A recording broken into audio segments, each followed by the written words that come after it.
This man's name is Jeffrey Bezos.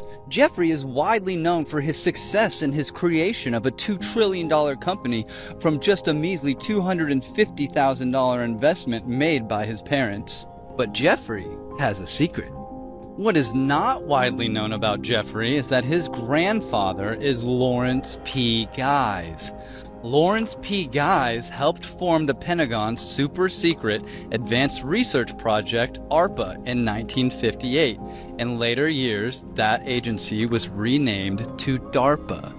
DARPA is responsible for the development of the Internet and spurred breakthroughs in high-speed networking, voice recognition, and Internet searches. And then coincidentally, what one can only perceive as a passing of the torch ritual, 1 year before Lawrence P. Guise unalived in 1995, Bezos founded Amazon in the garage of his Bellevue, Washington home. They know that we root for the underdog, so they prey on our weakness.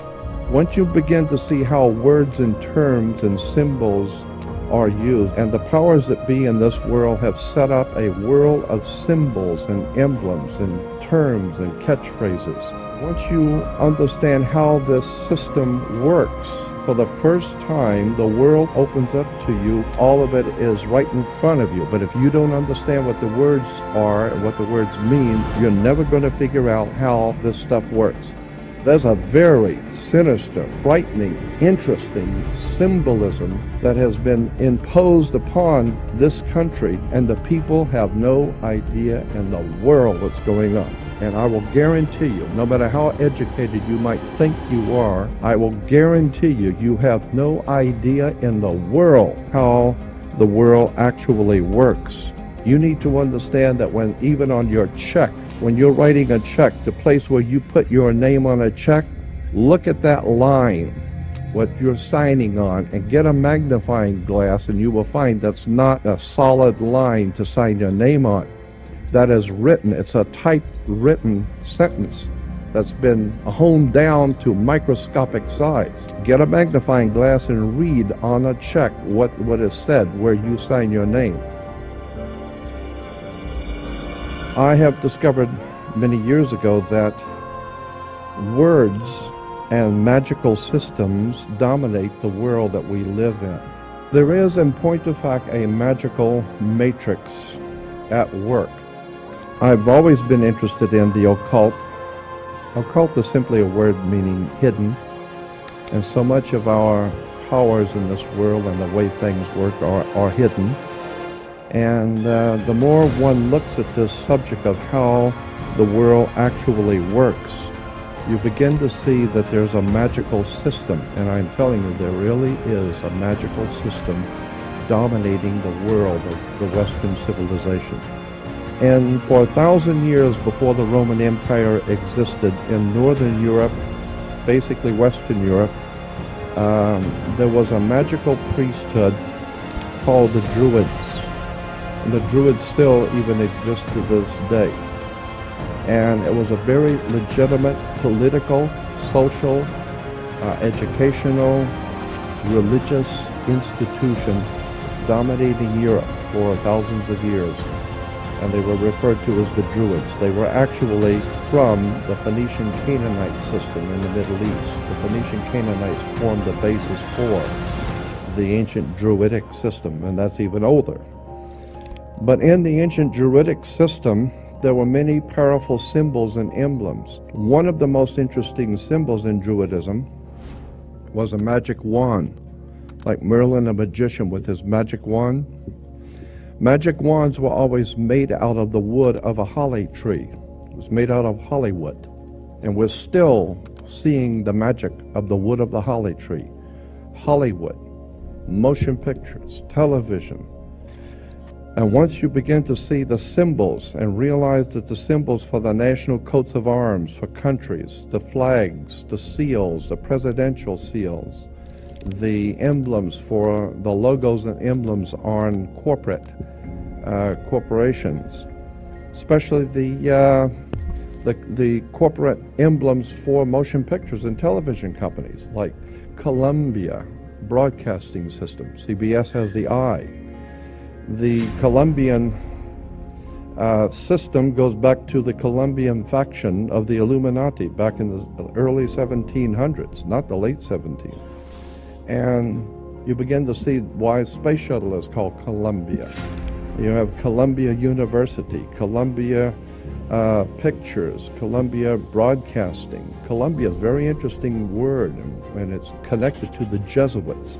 Once you begin to see how words and terms and symbols are used, and of course symbols are extraordinarily important in world affairs, all of a sudden it opens up, as I said, a whole new perspective on how stuff is happening. Let me give you an example of how words, my friend William Henry says you put an S in front of the word word and it becomes sword. The words are swords. They are cutting things. Humans are word responsive creatures. We respond to people's words. When you begin to see how words are used, let me give you an example of the magic. Why do you have to go to court? You go to court because you play basketball on a court. You play tennis on a court. How do you play tennis on a court? You play with a racket. Why? Because the people that develop it know it's a racket. That's where we get the term. Consequently, you need to understand that the words which are used by the systems under which we live are not by chance. In a court, the whole idea in a court is to put the ball back in the other guy's court. So this team of attorneys, they stand up and throw the ball back at the other team. Now the ball's in their court. They have to get up and throw the ball back into that court. The judge wears a black robe. Why does a judge wear a black robe? Well, the same reason Catholic priests wear black robes. Rabbis wear black robes. You wear a black robe. For many years, young people graduating from university and college wear a black robe. What's this stuff with a black robe? Let me give you an example of how this stuff works, and it's a very quick example. There are two basic kinds of law under the law of magic. There are two kinds of laws that govern the earth. One is called the law of the land, L-A-N-D. And we've heard that term, law of the land. Why do you use that term, the law of the land? Because that's where people live, is on land. But there's an opposing law which is far more important, far, far more powerful. It is called the law of water. It was developed under the old Druidic system in Europe, which can trace its history back to the Roman Empire, through the Vatican, and ultimately back to the Phoenician Canaanites in the Middle East, of what we today call Phoenicia. Cana was called back what we call today Israel and Lebanon. Syria, that was called Phoenicia, Cana. And the Phoenician Canaanites, the very word Cana, which we've all heard in relation to the Bible, Cana is a Phoenician word meaning bankers, merchant bankers. Well, the Phoenician Canaanites set up a system of merchant banking and had their Phoenician Canaanite symbols and words connected to their societies, their banking societies. We're talking about in the Middle East. And then through the Greece, and ultimately through Rome, and then into Britannia, and ultimately into this country comes an ancient Druidic Phoenician Canaanite magical system of finance, education, and all of it is right in front of you. But if you don't understand what the words are and what the words mean, you're never going to figure out how this stuff works. We all have a cursory understanding of what we think is going on. That's not it. You need to understand that when even on your check, when you're writing a check, the place where you put your name on a check, look at that line, what you're signing on, and get a magnifying glass, and you will find that's not a solid line to sign your name on. That is written. It's a typed written sentence that's been honed down to microscopic size. Get a magnifying glass and read on a check what is said where you sign your name. That's why the attorneys tell you, you better check the small print. The small print is ultra small. Where you sign your name on a check is saying something. Go back and read it. You need to understand that according to the old Phoenician Canaanite system, which we call today our judicial, educational and judicial system, there is no law in this country or in the Western world no law, federal, state, county, city, commercial, it makes no difference. There is no law on the books anywhere in this country that applies to you as an individual creature. There is no law, because the people who designed the system thousands of years ago realized that there's two of you. There's the one that your mother gave birth to, that God created, so to speak, and even your mother didn't know what you were doing. Even your father and your mother have no idea what you're thinking or what you will do. You don't even know. So consequently, they have no control over you, your flesh and blood self. But somebody has to control this show, and so consequently, the ancient Phoenician Canaanites developed a system by which they would assign to every person a second you. And this is the way it works in America. There is two of you, just as there are two states in this country. Of every state is two states. You have the state of Nevada and Nevada State. You have Cal State, California State, and State of California. Not the same thing at all. California State, according to the law, is one thing. State of California is totally different. Has nothing to do with each other at all. It's the difference between being a lawyer and an attorney. Has nothing to do with them at all. It's totally separate words, means totally separate things. Consequently, when you understand how words and terms are used and symbols are used, then we go back to the idea of the court. And as I said, there is no law in this country on any books that applies to you. None. All law in the Western civilization applies only to cooperations, co-ops. All law applies only to corporations, period. Across the board. No other, end of sentence. Consequently, there is no law that applies to you personally, so consequently, the system has made each one of you a corporation. And how now do you distinguish which one, when someone's addressing you, that they're addressing you as the one that your mother gave birth to, or the corporate you? Very simple. According to British law, when you sign your name, upper and lower case, that is applying to your body. Your flesh and blood self is spelled, according to British and American law, upper and lower case, capital letter, lower case. That's you, your personal self. There is no law that can be applied to an upper and lower case name, period.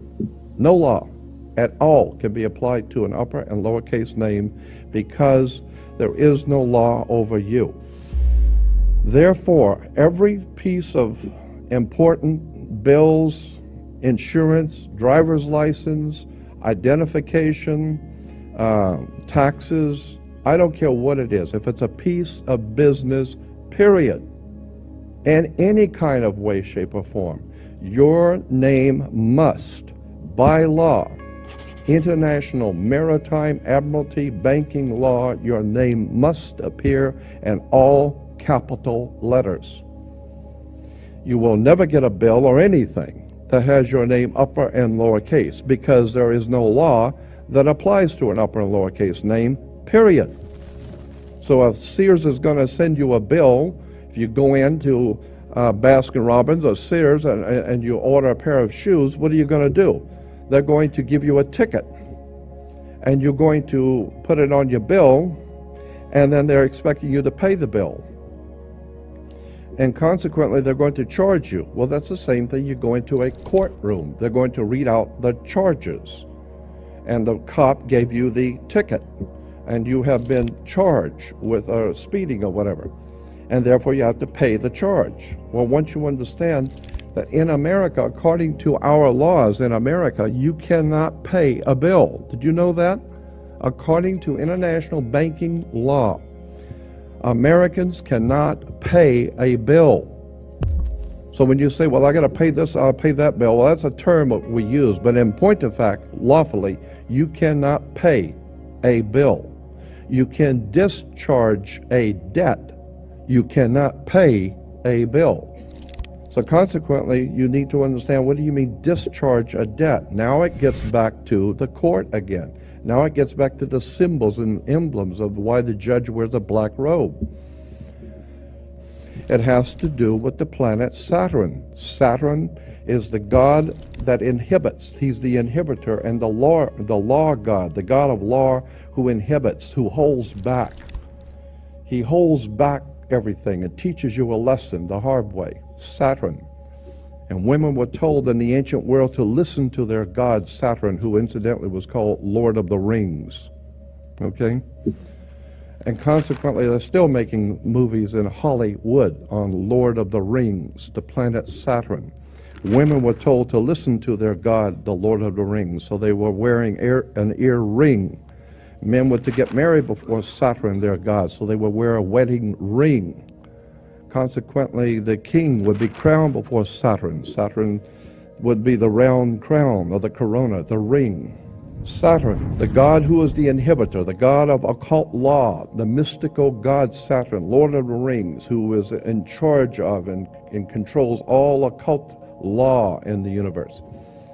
This is why today we know that Saturn was referred to as El, E-L. El is a name that was given to the planet Saturn.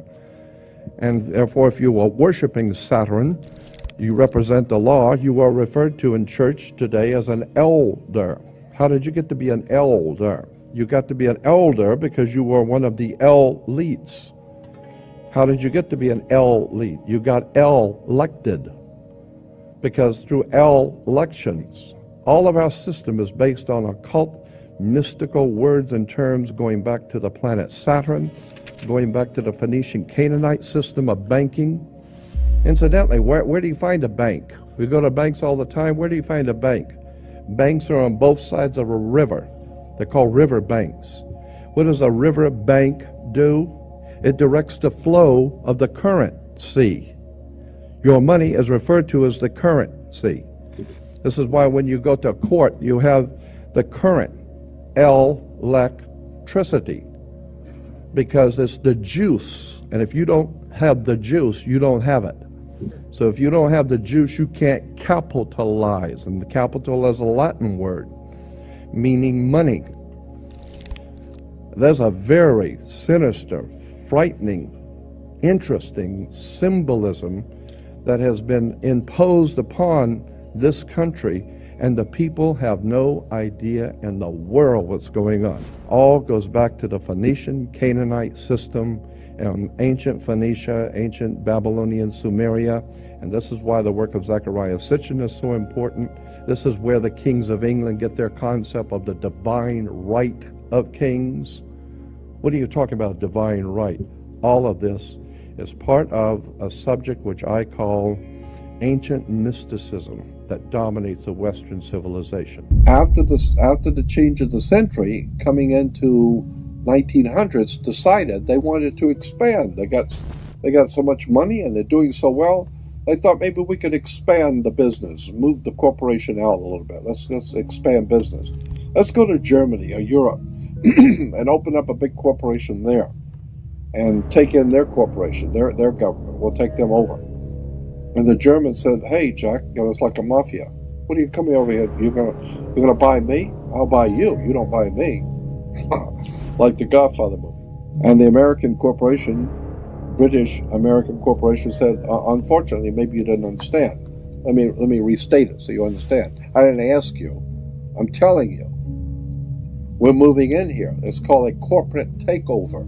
And so there was a hostile corporate takeover, where the American corporation decided they wanted to take over in Europe, and they didn't want to be taken over. Well, it's too bad. They'll take over anyway.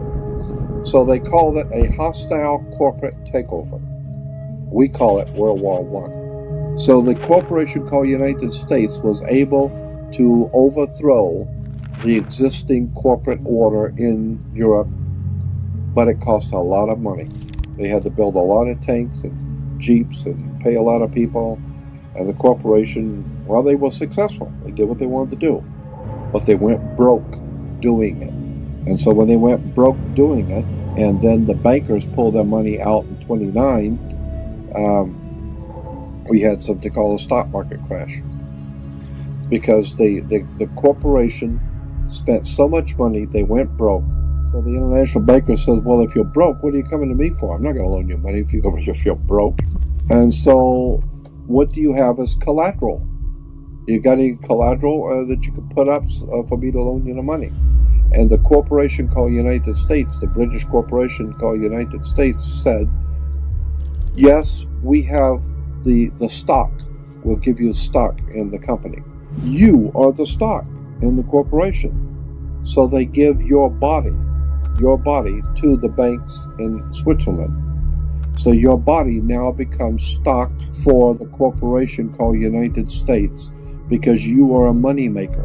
Bankers came in and said, if we're going to loan you money, you guys have lost money, you guys have gone bankrupt, we're going to take care of the accounting. We're going to see where the money goes. We'll give you the money, but we're going to make it sure it goes where we want it to go. So they set up the Federal Reserve System, and then the collection agency to make damn sure that you people pay us. We're going to set up to keep a record of how much you owe us in business each week. We're going to call that the Federal Reserve. And to make sure that your stock, all the chumps out there in America working, make sure the stock pays us. We're going to make sure they pay us. You don't just tell me you're going to pay.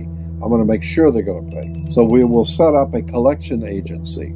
Our own personal collection agency is called the Internal Revenue. So the banks, the corporation called United States, loan money to the privately owned corporation called United States. And the United States corporation gave your body, your birth certificate, to the banks as collateral for the loan. And that's why today Americans are nothing but slaves. Now this is something I want you to understand. And you need to listen carefully, because this is profoundly important. Most people have never heard this and don't even understand what I'm trying to say. So try and follow what I'm going to tell you. There are two kinds of law on the earth, as I've said. One is called civil law, which is the law of the land, and one is called maritime admiralty, which is called the law of water. Maritime admiralty is banking law. And the law on the maritime admiralty says that you, because you came out of your mother's water, are a maritime admiralty product.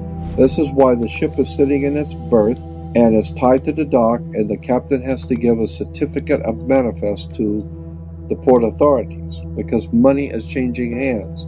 This is why when you were born, you have to have a birth certificate. And it's got to be signed by the dock, because that's where the ship is tied to, is the dock.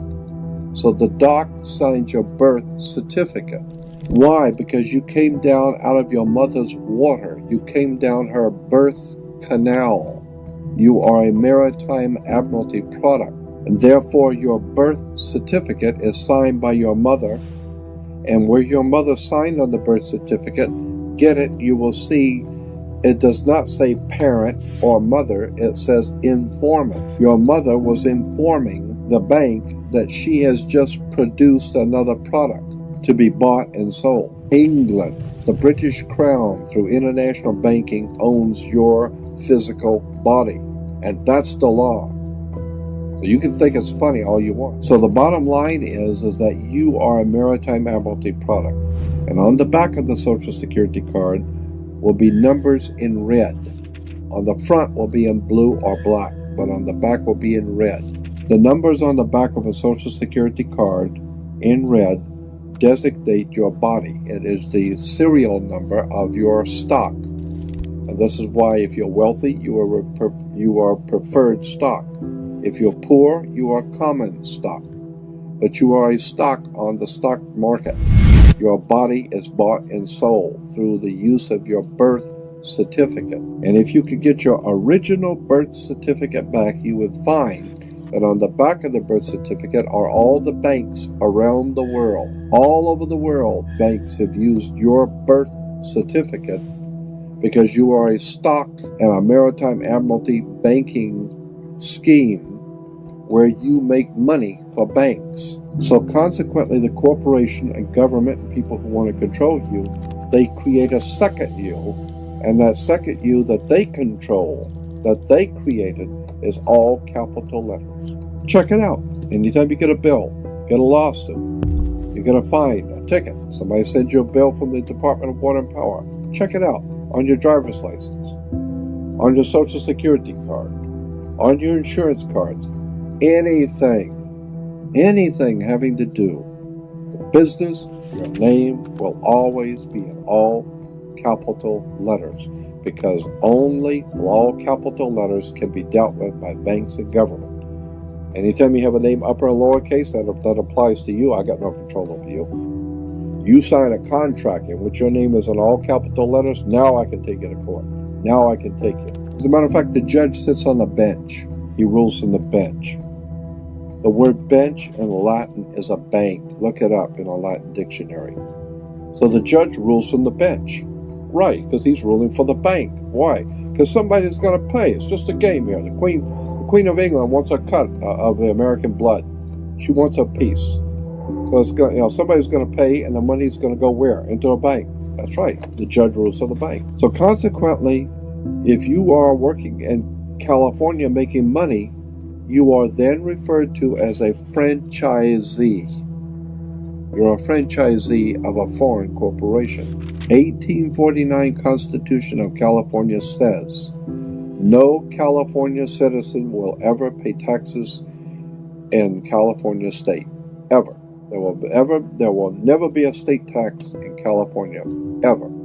That's the Constitution of California. But if you say that you're a United States citizen, you're saying you work for a privately owned corporation called United States. Therefore, you are a franchisee of a foreign corporation. Therefore, you must pay the California Franchise Tax Board, not California State Tax Board. There is no state tax in California. You pay the California Franchise Tax Board because you're a franchisee of a foreign corporation under maritime banking law, international law. You work for the Queen of England. Your butt is owned by the Queen of England in a corporation called United States, while a man called Bush is the president of the British corporation. You need to wake up and find out how this stuff really works. Because once you understand that you don't need to submit yourself as an American to a British commercial venture called courts. You're an American. You don't need to go to court. You only go to court because you agreed to go to court. When they send you a subpoena to court or summons to court, or they've sent you something, you look at it and say, hey, Jack, that's not me. That's in all capital letters. All capital letters is a corporation. It's a corpse. It's dead. Do I look like I'm dead to you? No, I'm an American, Jack. I ain't dead. And besides, I'll go to an American system for justice. I don't need no British Grand Lodge Masonic system called courts. This British Grand Lodge Freemasonic system called Inns of Court comes out of England. And it has manipulated, exploited, and lied to the people. And everybody in America thinks they got to go to court. Oh, the judge is, they've sent me something that I've got to go to court. I don't go to anybody's court. I'm an American. I don't need to go to court. That's the difference between being a free man and a slave.